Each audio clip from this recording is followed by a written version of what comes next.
نبی صلی اللہ علیہ وسلم نے فرمایا انسان اللہ سے دعا مانگتا ہے، زندگی بھر مانگتا رہتا ہے، اور اللہ زندگی بھر دعاؤں کو قبول کرتے رہتے ہیں، لیکن اس کو نظر نہیں آ رہا ہوتا، اس کو نظر کہ اللہ اپنے طریقے سے دعا قبول کرتا ہے۔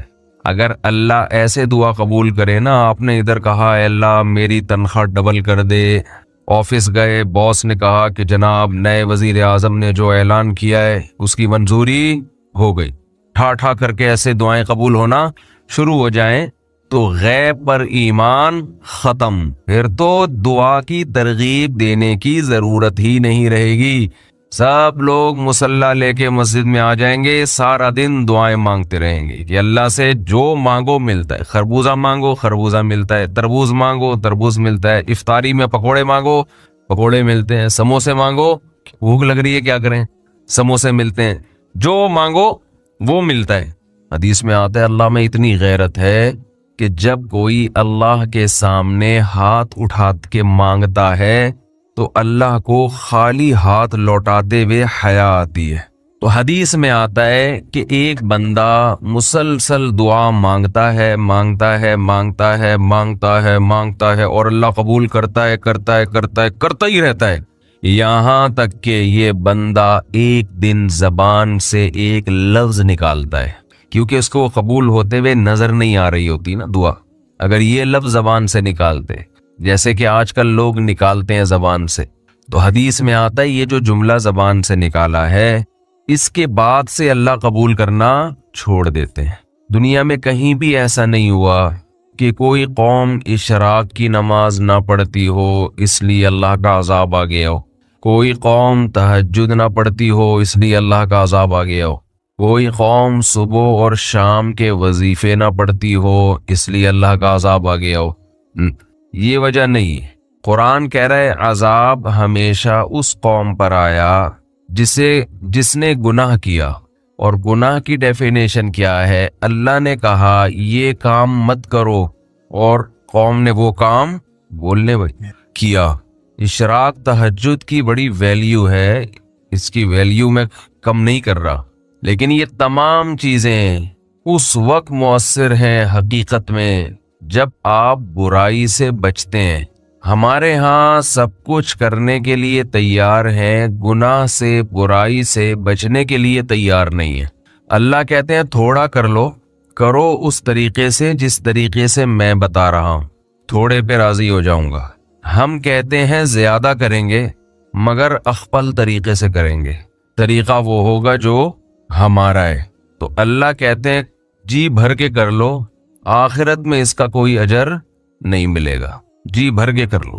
وسعى لها سعيها، قرآن کہتا ہے اس کی کوشش قبول ہوگی، اس کی محنت قبول ہوگی، جو محنت اس طریقے سے کرے جس طرح سے اللہ نے بتائی ہے، اس کی محنت قبول ہوگی۔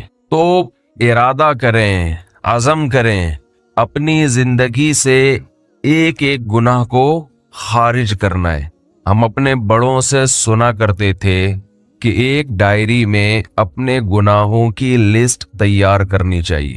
جب شادی کرتے ہیں نا تو بلاتے ہیں اتنے لوگوں کو، تو لسٹیں تیار ہوتی ہیں نا، کیا خیال ہے؟ لسٹیں تیار کیوں کی جاتی ہیں؟ کوئی رہ نہ جائے۔ بعض دفعہ کوئی بڑا ہی بخروٹی قسم کا ہوتا ہے، غلطی سے رہ گیا، پوری زندگی ناک میں دم کر کے رکھتا ہے کہ نہیں رکھتا، کہ مجھے کیوں نہیں بلایا، مجھے کیوں نہیں بلایا۔ آپ کہتے ہو یار نام لکھنا بھول گئے تھے یا بلانا بھول گئے تھے، تو نام اس لیے لکھے جاتے ہیں کہ بھائی ایک ہفتہ پہلے سے لکھنا شروع کرو، ایک ہفتے میں تو سارے یاد آ ہی جائیں گے، رہ گیا ہو سکتا ہے کل یاد آ جائے، پرسوں یاد آ جائے، تو نام لکھے جاتے ہیں ان کو بلانا ہے اور ان کمبختوں کو نہیں بلانا، یعنی جن کا نہیں بلانا ہوتا ان کا وہاں فیصلہ ہو چکا ہوتا ہے، مشورہ ہوتا ہے نا، اس کو بھی نہیں جی، اس کو نہیں، اس نے ہمیں نہیں بلایا، اپنی کسی شادی میں نہیں بلایا، خود کئی بار شادی کی اس میں بھی نہیں بلایا، چلو ہوتا ہے نا اپنی پہلی والی میں بلاتا نہیں بلاتا تو اپنی ہی دوسری میں بلا لیتا، دوسری میں نہیں بلایا اپنی ہی تیسری میں بلا لیتا، جس نے اپنی کسی میں نہیں بلایا ہم اس کو اپنی اکلوتی میں کیوں بلائیں؟ یہ بھی کانسیپٹ ہوتا ہے، یہ نہیں پتا ہوتا کہ جو دوسری کر رہا ہوتا ہے وہ بلا کے ڈھنڈورا پیٹ کے نہیں کرتا، وہ تو چھپڑ میں کرتا ہے، بعد میں پکڑا جاتا ہے وہ۔ خیر، تو لسٹ لکھی جاتی ہے، ان کو بلانا ہے۔ لسٹ لکھنے کا مطلب یہ ہوتا ہے کہ کوئی رہ نہ جائے۔ ہم نے بڑوں سے سنا حکمت کی بات کہ اپنے گناہوں کی بھی لسٹ خود تیار کرنی چاہیے۔ آپ نے کسی کو شادی میں بلانا تھا، وہ نہیں آیا، بھول گئے، اس سے اتنا نقصان نہیں ہے۔ آپ نے اپنی اصلاح کرنی تھی اور ایک گناہ ایسا رہ گیا جس سے توبہ کیے بغیر آپ دنیا سے چلے گئے، اس کا وبال بہت زیادہ ہے۔ یہ ایک گناہ آپ کی زندگی کو تباہ کرنے کا ذریعہ بن سکتا ہے۔ لوگ اس کو تو دیکھتے ہیں کہ بعض دفعہ کوئی نیکی کام آتی ہے، بخشوانے کا ذریعہ بن جاتی ہے، اس کو تو دیکھتے ہیں۔ یہ نہیں دیکھتے کہ جیسے بعض دفعہ کوئی نیکی بخشوانے کا ذریعہ بنتی ہے، بعض دفعہ کوئی ایک گناہ برباد کرنے کا ذریعہ بھی بن جاتا ہے۔ بعض دفعہ کوئی ایک گناہ ایسا ہوتا ہے جس کو آپ ہلکا سمجھتے ہو لیکن وہ آپ کو برباد کرنے کا ذریعہ بن جاتا ہے۔ نبی صلی اللہ علیہ وسلم نے فرمایا، انسان بعض مرتبہ زبان سے ایسا کلمہ نکالتا ہے جسے وہ بہت ہلکا سمجھتا ہے، اللہ کی نظر میں اس کا وزن بہت زیادہ ہوتا ہے، اور جس کی وجہ سے وہ جہنم کے گڑھے میں پھینکا جائے گا۔ وہ اتنا سخت جملہ ہوتا ہے، کس کی نظر میں؟ اللہ کی نظر۔ آپ اس کو ہلکا سمجھ رہے ہوتے ہیں۔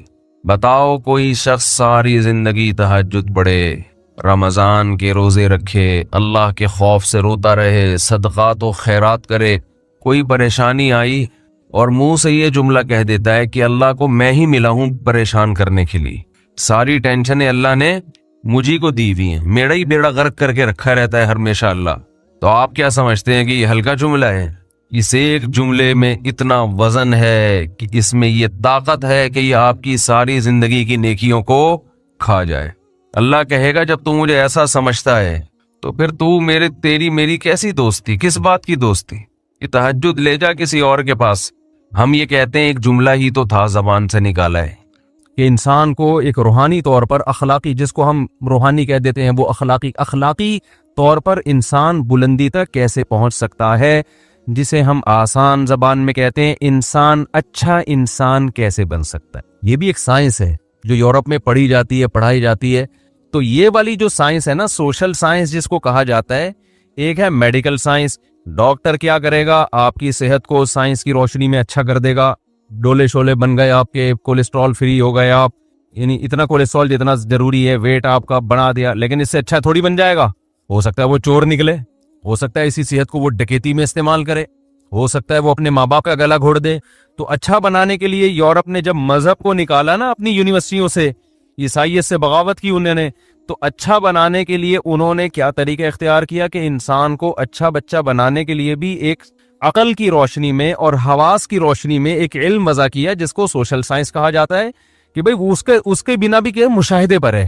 تو مشاہدات کی روشنی میں ہم یہ فیصلہ کریں گے، تجربات کی روشنی میں، مشاہدات کی روشنی میں ہم ایکسپلین کریں گے کہ اچھے کی ڈیفینیشن کیا ہے اور اچھا انسان کسے کہتے ہیں۔ یہاں بھی گڑبڑ کر دی، یہاں بھی کیا کر دی؟ بھئی آپ جو تجربے کر رہے ہو تو اس سوسائٹی میں کر رہے ہو جو پہلے سے بنی ہوئی ہے، ہو سکتا ہے یہ اچھی ہو ہی نہیں۔ آپ لوگ کی سمجھ میں نہیں آ رہا تو کس کی سمجھ میں آئے گا؟ سوسائٹی، کلچر ایک دوسرے کے کتنے ڈیفرنٹ ہوتے ہیں نا۔ آپ کلچر کو اپنا باپ بنا رہے ہو تو کلچر کو تو آپ نے پہلے فرض کر لیا کہ ٹھیک ہے، ہو سکتا ہے یہ کلچر ہی غلط ہو۔ یہاں بھی انسان خدا کی قسم گھوڑے دوڑاتا رہے گا عقل کے، کبھی کسی ایک پوائنٹ پہ دو فلاسفر بھی جمع نہیں ہو سکتے۔ نتیجہ کیا نکلا؟ ان میں اتنا اختلاف ہوا نا، مثال کے طور پر نکاح کر کے رہنا چاہیے یا زنا کرنا چاہیے، عقل کوئی رہنمائی کرے گی یہاں پہ؟ کچھ لوگ کہیں گے نہیں جی جوڑوں کی شکل میں رہنا چاہیے، نکاح ہو، اس سے تمیز ابا اماں چچا ماموں وجود میں آتے ہیں۔ دوسرے کہتا نہیں آتے تو کیا ہو جائے گا؟ ٹھیک ہے نا، اگر زنا کر لیں تو کیا، یہ تو مذہبی لوگوں نے کہا ہے زنا بری چیز ہے تو ہم رہ لیتے ہیں، ہم کیا ضرورت ہے؟ تو ان کے ہاں پھر اچھے کا ہوتے نا، اچھے کی فہرست سے بہت ساری چیزیں نکلتی چلی گئیں۔ مذہب نے تو بہت ساری چیزیں ڈالی تھی نا، جو اپنے ماں باپ کے ساتھ اف کرتا ہے، ان کی خدمت نہیں کرتا، ماں باپ نے کبھی ہاتھ اٹھا لیا تو برداشت کرنا ہے تمہیں، جو ابا کے تھپڑ کے جواب میں وہ ابا کو تھپڑ مار دے یا پولیس کو فون کرے تو مذہب کیا کہتے ہیں؟ اچھا آدمی ہے، مذہب کہتے نہیں برا آدمی ہے، احسان فراموش ہے۔ لیکن جب عقل پرستوں نے خود سے غور کرنا شروع کیا نا، خود سے سوسائٹی کے لیے اصول وضع کرنے شروع کیے، تو وہ چونکہ اپنی سوسائٹی کو دیکھ کر، وہ سوسائٹی جو خدا کا انکار کرتی ہے، تو وہاں تو شراب بھی ہے، زنا بھی ہے، لڑکوں سے بدفعلی بھی ہے، نشے بھی ہیں، کیا کیا. تو انہوں نے اچھے کو ایکسپلین کرتے ہوئے نا بہت ساری چیزیں نکالنا شروع کی. نہیں، اس کا اچھے ہونے سے کوئی تعلق نہیں ہے. اگر آپ بوڑھے ماں باپ کو اولڈ ہاؤس میں جمع کرا دیتے ہیں تو بھی آپ برے آدمی نہیں ہیں. اگر بچہ پولیس کو فون کر کے اپنے ابا کو یا اماں کو جیل میں بھجوا دیتا ہے تو یہ بھی کوئی بری بات نہیں ہے. اگر آپ شادی نہیں کرتے، ویسے ہی کسی سے نائٹ کلب میں جا کے ریلیشن کر لیتے ہیں، کوئی بری بات نہیں ہے. اگر آپ وراثت بچوں کو نہیں دیتے، کسی اور کو دے دیتے ہیں، اولاد کو محروم کر دیتے ہیں، کوئی بری بات، کیونکہ عقل تو فیصلہ ہی نہیں کر پا رہی ہے نا یہاں پہ. یہاں تک کہ محرم رشتوں سے اپنی جو فزیکل ریلیشن ہے، اب یہ بحثیں بھی شروع ہو گئیں کہ اگر کوئی معاذ اللہ نقل کفر بہن سے نکاح کر لیتا ہے تو یہ کیا ہے. تو ایسے لوگ بھی اب پیدا ان ملکوں میں ہونا شروع ہو گئے ہیں کہ اس میں خرابی کیا ہے. روس میں جب انقلاب آیا ہے نا الحاد کا، تو وہاں یہ بڑی بحثیں ہوئی ہیں کہ بھائی سگی بہن، مجھے تو بولتے ہوئے برا لگ رہا ہے لیکن اب ایک چیز کو ایکسپلین کرنا ہے کہ سگی بہن سے بھی نکاح ہو سکتا ہے، کوئی حرج نہیں اس میں، یہ تو انسانوں کی بنائی ہوئی روایات ہیں. تو ایسا ہوتے ہوتے اچھے کی ڈیفینیشن میں پھر پتہ ہے کیا رہ گیا ان کے یہاں؟ ریاست کے ساتھ مخلص ہو، بس اسٹیٹ کے ساتھ کیا ہو، ٹیکس ٹائم پہ ادا کرتا ہو، جھوٹ نہ بولتا ہو، جس کو ہم کہتے ہیں فرض شناسی. کیا کہتے ہیں؟ جو ذمہ داریاں اسٹیٹ نے اس کے اوپر ڈالی ہیں وہ ذمہ داریاں پوری کرتا ہو، ٹیکس دے دیتا ہو. جب ٹریفک کے قوانین گورنمنٹ نے بنائے تو ان قوانین کی پابندی کرتا ہو. یعنی خلاصہ یہ نکلا کہ ریاست کو بھائی کوئی خطرہ نہیں ہونا ہے، میں تمیز سے چلنے دو آرام سے، باقی جو مرضی کرنا ہے کرو. تو اب بتاؤ یہ عقل صحیح گائیڈ کر رہی ہے بیڑا غرق کر رہی ہے؟ بولو نا، بیڑا غرق کر دیا کہ اچھا میں اتنے سارے اعمال جو اچھے تھے ان کو نکال کے آخر میں کیا بچا؟ پر اسٹیٹ کے ساتھ آپ کیا ہو.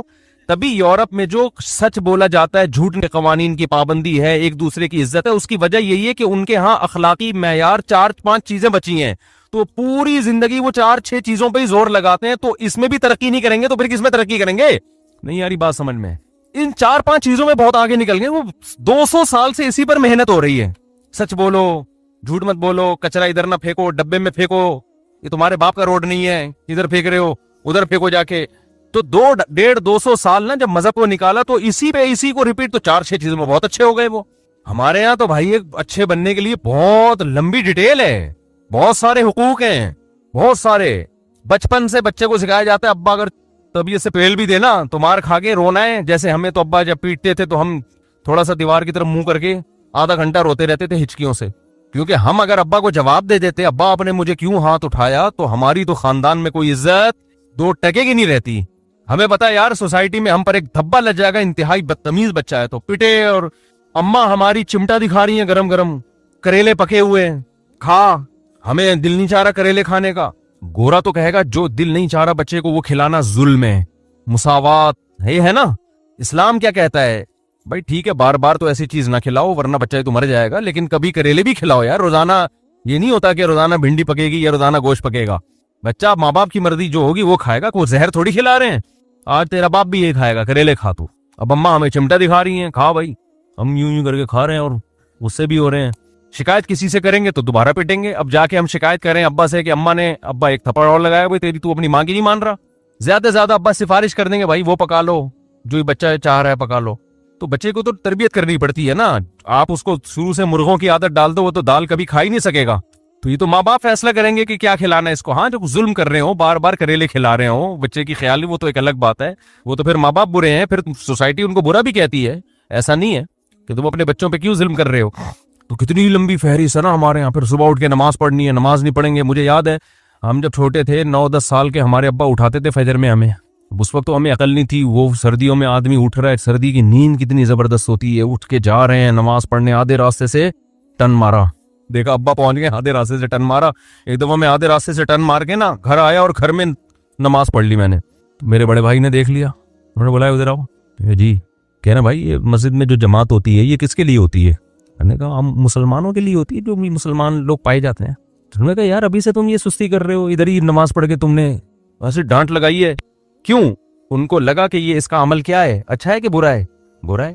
لیکن اگر آپ مغربی دنیا سے غیر مسلم سے پوچھیں گے تو وہ شاید ابا کو برا کہہ رہے ہو کہ بچے کو صبح صبح کیوں اٹھا رہے ہو. خدا کی قسم ہم پر احسان کیا ہمارے باپ نے جو آپ ہم نماز پڑھ رہے ہو، سکون مل رہا ہے ہمیں، ہم پہ چھوڑ دیتے ہم تو 12 بجے سو کے اٹھتے. یہی لوگ جب بچوں کو اسکول کے لیے اٹھاؤ تو اس کو ظلم نہیں کہتے. بھائی اگر بچے کی جو رائٹس ہیں تو پھر بچے کو خود فیصلہ کرے گا بڑا ہو کر کہ میں نے اسکول پڑھنا ہے کہ نہیں پڑھنا. لیکن آپ جواب میں کیا کہتے ہو؟ جب یہ فیصلہ کرے گا نا پڑھائی کی عمر نکل چکی ہوگی, اب اس کو پڑھانا ہے. جب پڑھانا ہے تو نماز بھی پڑھوانی ہے میرے بھائی. اللہ کو ہم تو مانتے ہیں, اسکول سے زیادہ ہمیں اللہ پر یقین ہے کہ جس خدا نے پیدا کیا اس کو کیسے بھلا دے بچہ. تو ہمارے ہاں حقوق کی فہرست, پھر بڑے بھائی بھی تھے, ہماری بڑی بہن بھی تھی, چھوٹے بھائی چھوٹی بہنیں, ان کے حقوق, بھائی نے بھی پیٹ دیا ایک دن, صحیح ہے نا, تو ایک دفعہ پیٹے سال میں, وہ کوئی مسئلہ نہیں ہے, چلو بھائی بڑا بھائی ہے تو ہم کیا دوکھڑا سنائیں کسی کو, پٹ گئے بھائی پٹ گئے, تو ٹھیک ہے نا. اب ایسا نہ ہو بیان میں آپ سمجھے ساری زندگی میں پٹتے ہی رہے ہیں اور کوئی کام ہی نہیں ہوا ہے. یہ تو ایک سال میں ایک دفعہ ہو گیا نا, اب یہ تھوڑی کہ روز روز, تو اللہ کا شکر ہے صحیح اچھا سلوکی ہو رہا ہے, اور جو پٹے وہ بھی ہمارے فائدے کے لیے. پھر ہمارے جو بڑے سے چھوٹے بھائی تھے وہ ہمیں صبح قرآن پڑھاتے تھے. ظلم بچے پر جب ہوگا جب رات دیر سے سلاؤ اور صبح جلدی اٹھاؤ. رات ہمیں ٹائم پہ سلایا جا رہا ہے, 8-9 گھنٹے کی نیند ہو رہی ہے, تو اب تو اٹھو نا بھائی. بچہ کو اگر سونے دینا وہ پھر بھی نہیں اٹھے گا, وہ کہے گا سوتا رہو. فجر کی نماز کے بعد ہمارے بڑے سے چھوٹے بھائی ہمیں لے کے بیٹھتے تھے, بھائی قرآن پڑھو بیٹھ کے, شاباش. وہ ہمیں بڑا غصہ آ رہا ہوتا لیکن بیٹھ رہے پڑھ رہے ہوتے تھے, ان الذین آمنوا وعملوا الصالحات, اس طرح پڑھ رہے ہوتے تھے. اور ان کا ایک روب ہوتا تھا ہمارے اوپر, زبان نہیں چلا سکتے تھے, بھائی بڑے ہیں تو چھوٹوں کا خیال, ان کے بھی شفقت کرنی ہے, ان کا حق نہیں مارنا. تو مسلم اسلام میں حقوق کی فہرست اور اچھا بننے کا جو تصور ہے وہ بہت کیا ہے, وسیع. آپ کی شادی ہوگی تو ساری زندگی بیگم کا خرچہ آپ نے اٹھانا, اس کے ابا آئیں گے ان کو عزت دینا, سالہ آیا ہوا ہے اس سے تمیز سے بات کرنا, دل نہیں چاہ رہا ہوتا لیکن بہرحال آپ کو بات کرنی پڑتی ہے. میں اپنی بات نہیں کر رہا, دوسروں کی بات کر رہا ہوں. تو تمیز سے بات کرنا. پھر اور اسلام میں آگے جاؤ گے تو سالی کی طرف نہ دیکھنا, سالی کو نہ دیکھنا.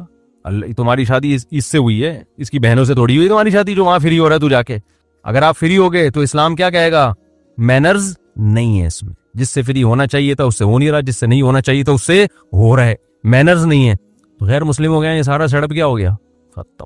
تو اب 4-5 چیزیں ان کے, پھر اور بہت سارے ابھی تو نماز ہے, زکوٰۃ ہے, حج ہے, روزہ ہے, پھر خاندانی احترامات ہیں, جو رشتہ داری توڑتا ہے وہ جنت میں نہیں جائے گا, بہت سارے, پھر خرچ کرنا, پھر صدقہ, پھر قربانی, پھر زکوٰۃ, پھر فطرانے. اتنی لمبی ہے کہ وہ تبھی تو اتنی موٹی موٹی فقہ کی کتابیں ہوتی ہیں جو اسلامی قانون ہیں, اتنی موٹی موٹی جلدوں میں, وہ سب اسلامی لاء ہے. تو اس لیے بھائی وہ 4-5 چیزیں نہیں ہیں ہمارے یہاں, بہت ساری ہیں. تو اب پورا زور 4-5 چیزوں میں نہیں ہے, وہ 4-5 ہمارے یہاں نارمل اسٹائل میں پائی جاتی ہیں, بہت زیادہ اچھی نہیں ہے.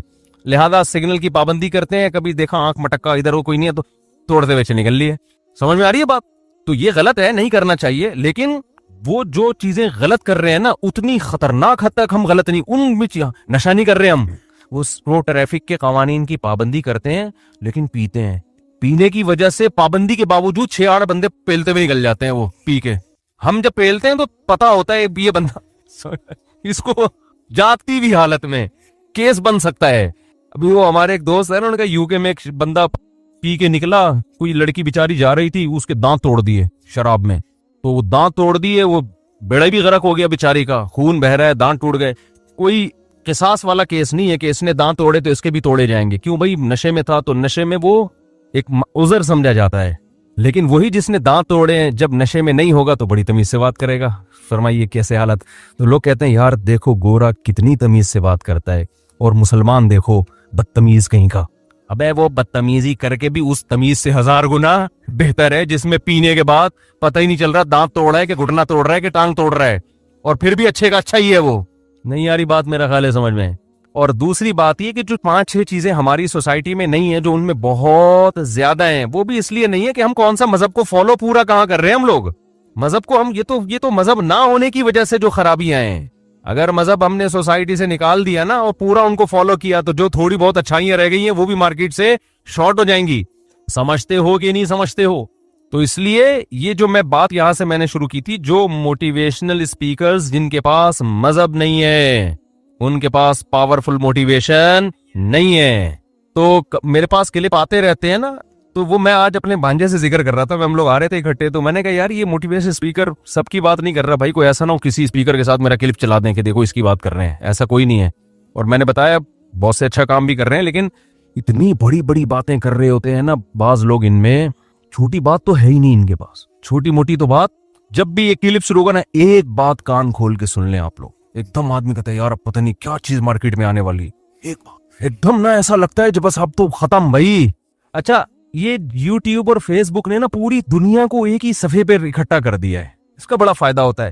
اچھا میں ایسے کبھی کبھار اسپیکر کو سنتا ہوں, ایک بات نیچے پھر میں کرتا ہوں تو میرا کلپ کوئی آیا ہوا ہوتا ہے. اچھا اس طرح اس میں ایسا نہیں لگ رہا ہوتا کہ ایک بات کان کھول کے, مجھے اس میں ایسے لگ رہا ہوتا ہے نارمل وے میں نا, بس اتنا نہیں ہے بھائی صحیح ہے نا, ہلکا پھلکا ہی ہے, کوئی بہت اچھے بننے کی ضرورت بھی نہیں ہے, بہت زیادہ کامیاب ہونے کی کوشش کرو, پیسہ کمانے کی, غربت میں مر گئے تو کوئی ٹینشن کی بات نہیں. ابھی بس مجھے خود بڑی ٹینشن ختم ہو رہی ہوتی ہے نا سن کے یار کہ تم تمیز سے مسئلہ ہی حل کر دیا. سکسیس کی کوشش کرو, کامیابی کی نہیں ملتی بھاڑ میں جائے, ایسی کی تیسی, کامیابی گئی کہاں, تیل لینے. کیا کرنا ہے بھائی, دنیا مسافر خانہ ہے میرے بھائی, خدا کو راضی کرو یار. سب سے آسان کام دنیا میں کیا ہے؟ ہمارا ویژن بہت کلیئر ہے, ہمارا دعویٰ بہت آسان ہے کہ ہمیں خدا نے پیدا کیا, اپنے لیے بنایا, اس کو خوش رکھو ایسی کی تیسی. سمجھ میں آ رہی ہے بات؟ کتنا آسان ہو گیا نا. جو کرنا ہے بھائی اس کو خوش کرنے کے لیے کرو, اور یہ یقین رکھو آپ جو کرو گے ہوگا وہ نہیں, ہوگا کیا جو اللہ چاہے گا. آپ اس کو راضی رکھنے کی کوشش کرو, اس کے لحاظ سے اپنا ہدف بھی بناؤ, ویژن بھی بناؤ, محنت بھی کرو. محنت میں کوتاہی ہو جائے توبہ استغفار کرو. 100 بار بھی اگر کسی سے کوئی غلطی ہوتی ہے تو 100 بار بھی توبہ کرتا ہے, اللہ ایک بار بھی اسے مایوس نہیں کرتا. اچھا بننے کی کوشش میں لگے رہو. اگر اللہ خوش ہے, اور یہ یقین نہیں کرو کہ اللہ مجھ سے خوش ہے, ڈرتے رہو کہ ہو سکتا ہے مجھ سے ناراض ہو, لیکن امید بھی رکھو کہ ہو سکتا ہے مجھ سے خوش ہو. تو حدیث میں آتا ہے جس کی یہ کنڈیشن ہوگی نا اس کی بخشش لازمی ہوگی. اللہ کا یہ وعدہ ہے. کوشش میں لگا رہے, مایوس نہ ہو. بخشش کس نے کرنی ہے آخرت میں؟ اللہ نے کرنی ہے. تو جو بخشش اللہ نے ہمارے حضرت کتنے پرہیزگار تھے. حضرت فرماتے تھے کہ میں جب اپنے اعمال کو دیکھتا ہوں تو مجھے مایوسی ہونے لگتی ہے, لیکن پھر جب میں یہ سوچتا ہوں نا کہ بخشش اللہ کے ہاتھ میں ہے اور اللہ کی رحمت سے ہی ہوگی, تو اتنی خوشی ہوتی ہے کہ بھائی ہمارے لیے تو اللہ نے کتنا آسان راستہ کہ معاملہ اپنے ہاتھ میں رکھا ہے. ہم نالائقوں میں نہیں چھوڑا اللہ نے کہ تم جب تک تمہاری زندگی ہے یہ اصولوں پہ نہیں ہوگی وقت بخشوں گا ہی نہیں میں تمہیں. صحیح ہے نا. ہمیں کہا انسان کے بچے بننے کی کوشش کرو, بس تم لڑکھڑاتے یعنی پھسلتے بھی چلو گے, آؤ گے تو بخشنا کس نے ہے؟ میں نے ہے نا, میں نے بخشنا ہے. تو بس مجھے راضی کرنے کی کوشش میں لگے رہو. غلطی ہوتی ہے توبہ کرو, معافی مانگو. 100 بار غلطی ہوتی ہے 100 بار توبہ کرو.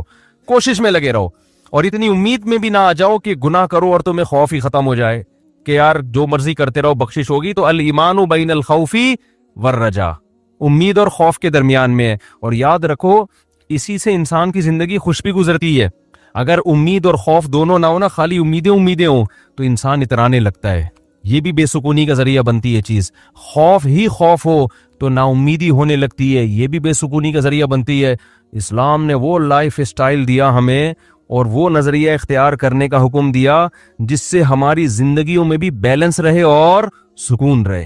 اگر آپ کو خوف نہ ہو نا ہلکا پھلکا سا, تو چیزوں کے آنے کی خوشی بھی نہیں ہوتی. دیکھو غریب آدمی کو جب کوئی تحفہ دو کیسا خوش ہو جاتا ہے.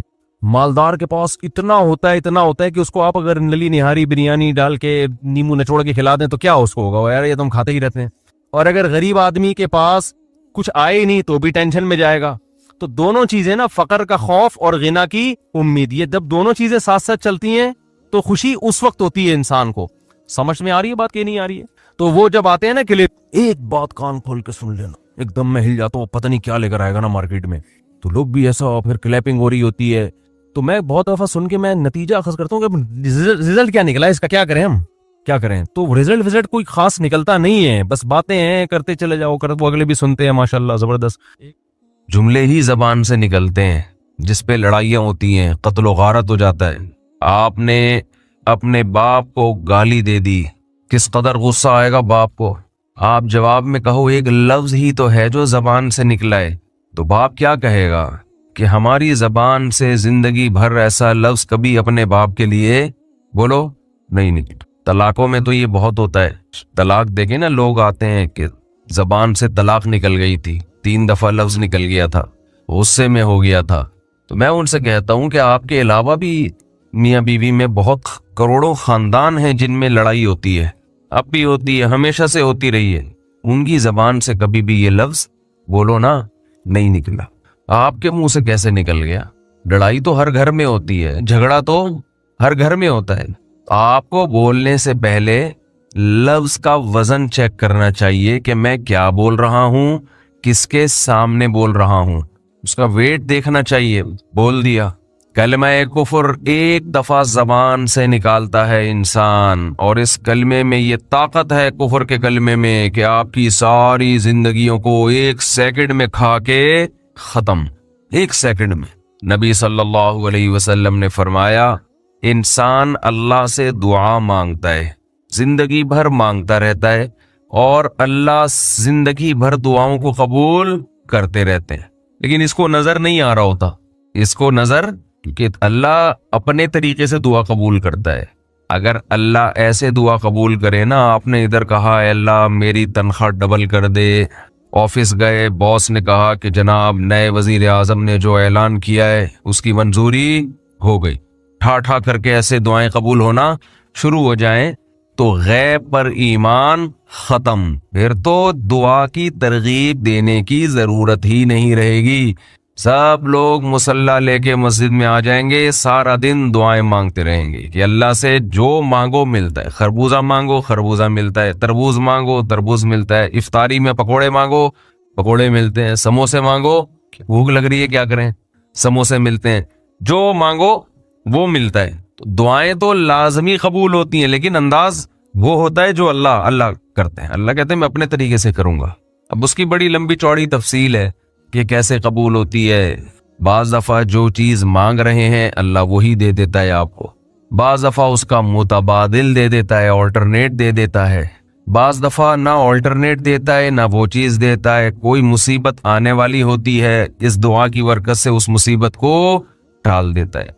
آپ اپنے بیٹے کے لیے بچی کے لیے دعا مانگ رہے ہیں اس کو ٹھیک کر دے، وہ ٹھیک نہیں ہوئی لیکن دوسری نے بیمار ہونا تھا، اللہ نے اس سے وبا کو ٹال دیا۔ تو جن کا غیب پر ایمان ہوتا ہے وہ تو مانگتے ہیں، اللہ سے مانگتے ہیں۔ پتا ہے بھائی یہ ہو نہیں سکتا کہ جس خدا نے کہا ہے کہ میرے سامنے ہاتھ اٹھاؤ، حدیث میں آتا ہے اللہ میں اتنی غیرت ہے کہ جب کوئی اللہ کے سامنے ہاتھ اٹھا کے مانگتا ہے تو اللہ کو خالی ہاتھ لوٹاتے ہوئے حیا آتی ہے۔ بڑے سیٹ کے پاس کوئی بھکاری جائے اور پیسے مانگے اور وہ اس کو دھتکار دے تو بھکاری کہے گا نا یار نام تو بڑا سنا تھا آپ کا، بڑے سخی ہو۔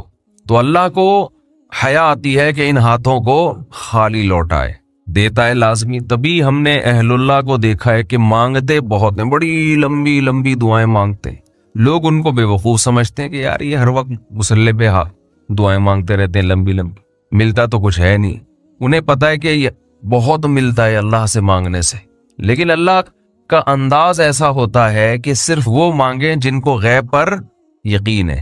یعقوب علیہ السلام ساری زندگی مانگتے رہے اللہ تعالیٰ سے، اس مانگنے کا بدلہ کیا ملا ہے؟ دوسرا بیٹا بھی اللہ نے چھین لیا۔ عجیب بات ہے یا نہیں ہے؟ پہلا بیٹا گم ہوا تو اللہ سے اس کے ملنے کی دعائیں مانگتے رہے، دعا کیا قبول ہو رہی ہے؟ قحط پڑ گیا، کھانے پینے سے بھی گئے، اس سے بڑی مشکل، راشن لینے کے لیے بھیجا مصر اپنے بیٹوں کو، تو دوسرا بیٹا بھی بولو گیا، وہ بھی بادشاہ نے رکھ لیا۔ روتے روتے آنکھوں کی بینائی چلی گئی۔ آپ کی اولادیں آپ سے کیا کہنے لگی ہیں؟ داللہ تفتأ تذکر یوسف، اللہ کی قسم آپ یوسف کو ابھی تک یاد رکھا ہوا ہے، حتی تکون حرضا او تکون من الہالکین، آپ کی جان نہ چلی جائے۔ تو زبان سے یہ نہیں کہا کہ میں اللہ سے مانگ مانگ کے تھک گیا ہوں لیکن اللہ دینے کے لیے تیار نہیں ہے، میرا تو دوسرا بیٹا بھی گیا۔ جب دوسرا بیٹا بھی گیا ہے نا، اس وقت یہ الفاظ کہے ہیں کہ آنکھوں کی بینائی چلی گئی۔